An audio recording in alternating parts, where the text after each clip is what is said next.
Hello, bookworms! Welcome back to the Bonafide Bookworm. I'm your host, Rachel, and if you're here to read along with me and improve your English. So I apologize for not posting last Thursday. I have been taking a class and it has overwhelmed me, so I got behind. So I apologize. That also means I didn't get to finish reading Practical Magic, which sucks. But I did start to look up the information about how states vary in their laws as far as animal abuse and such. And one of the things I found, I kind of went down a rabbit hole. I think this might have to be added in as we go because there are a lot of different laws.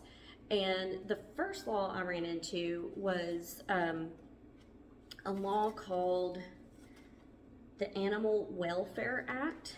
And let me just say, I also found this on Animal Legal Defense Fund. Their website is aldf.org, and this is where I pulled this information from. I'll put a link to their website in the description. But the Animal Welfare Act was established in 1966, and it was really established for zoos and labs, more company type things. And it really didn't focus on are animals getting the best care. It was more focused on are they getting the minimum standard care. There's also a lot of backlash against that act because, like I said, it is the standard minimum care, which means it could be small enclosures, basic needs met. I mean, as far as like food and shelter and water, that doesn't mean that they are actually interacting with these animals, which if it's a zoo, that's kind of different anyway. But again, a lab setting, it means they can still test on those animals because they're technically not mistreating them. The other thing that I thought was really unusual about this act was that it also prohibits dog fighting and cockfighting, but only if that activity crosses state lines. So I thought that was interesting. So like I said, that's the first one I ran across. That is a federal law that was enacted in 1966, and there are more. There are obviously more because we're in 2024 now. So like I said, I think what I'm going to do is just maybe each week introduce one of those laws, and you can leave your thoughts in the comments if you even care to hear these laws. I don't know. And I'm going to try and get Practical Magic finished. Part of the problem is I want to do a review of Practical Magic the book and Practical Magic the movie. I want to rewatch that before I give my book review.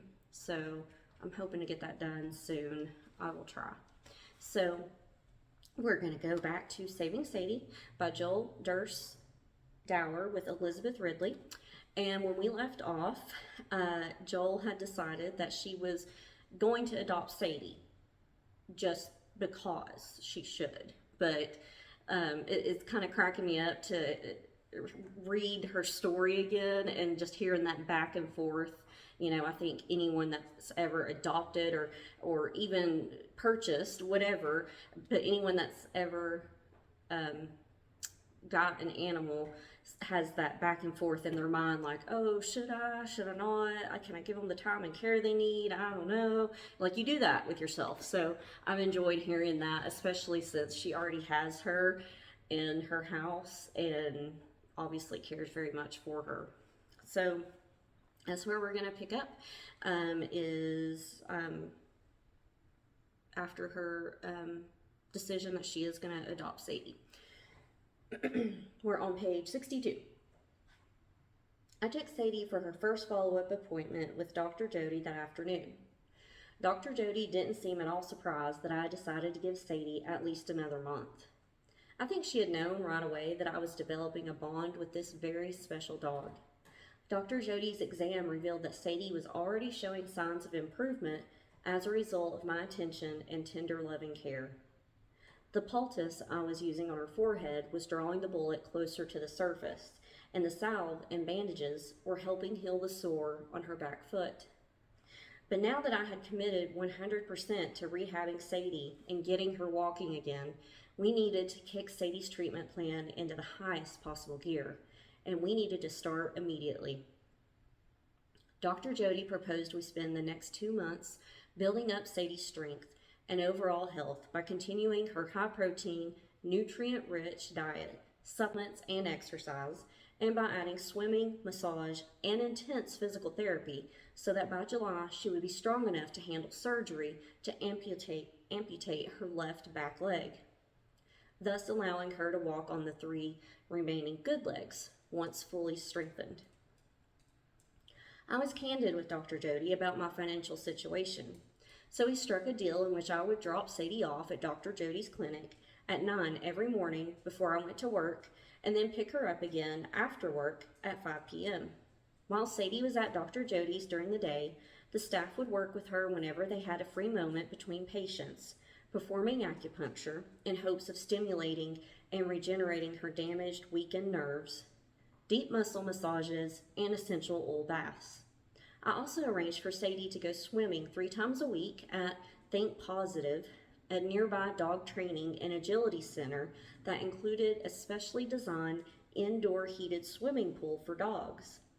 In addition, I committed to working with Sadie myself, one-on-one for several hours a day, before and after work, on exercises designed to stimulate her mind and strengthen her back and her good legs, along with the rest of her body.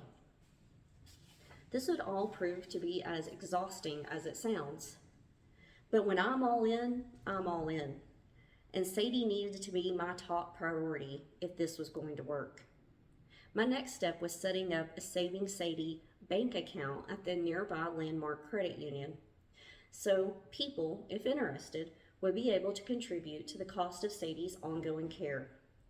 I wasn't sure if anyone would give anything, to be honest, but I had to remain hopeful and optimistic for Sadie's sake. Once the credit union account was set up and running, it was time to start reaching out to family and friends for support. I knew we'd need more help than they alone could provide, but it was the obvious place to start, especially for the immediate bills, which were already beginning to pile up. Swallowing my natural reluctance and discomfort about asking people for money, I drafted an informational flyer that I could email to family and friends.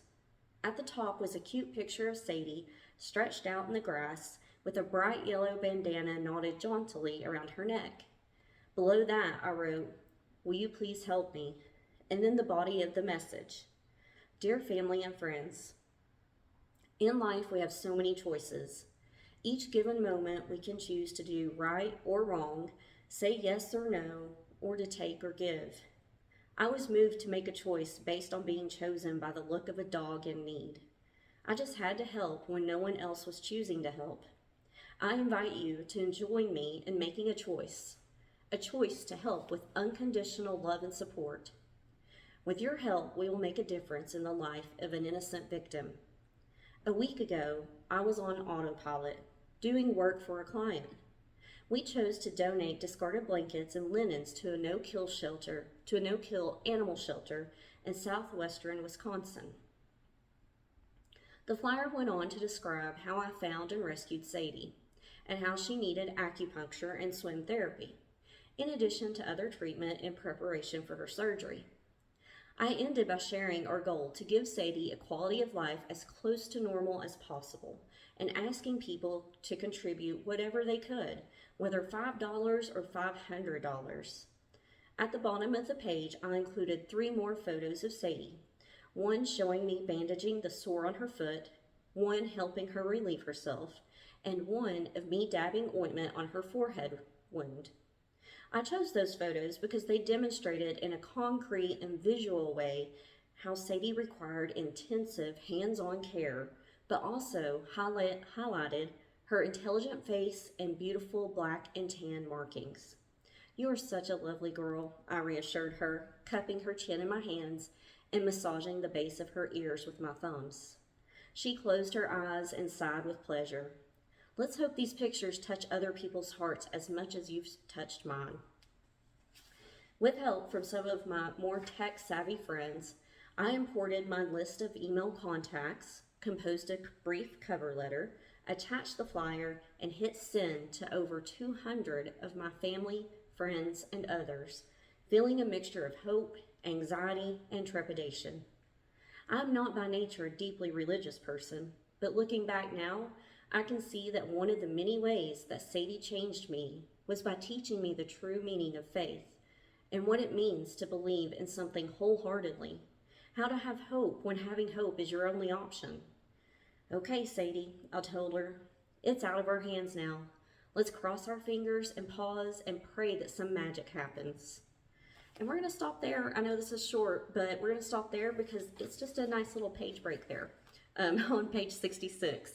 So I know this week is Thanksgiving week here in the U.S., so I hope everyone is being safe if you're traveling. There will be a post on Thanksgiving Day, although I don't expect anyone to actually watch it that day. But I hope wherever you're at, I hope it's great. Hope you have a great day, week, month, year, and I hope you come back here. Bye.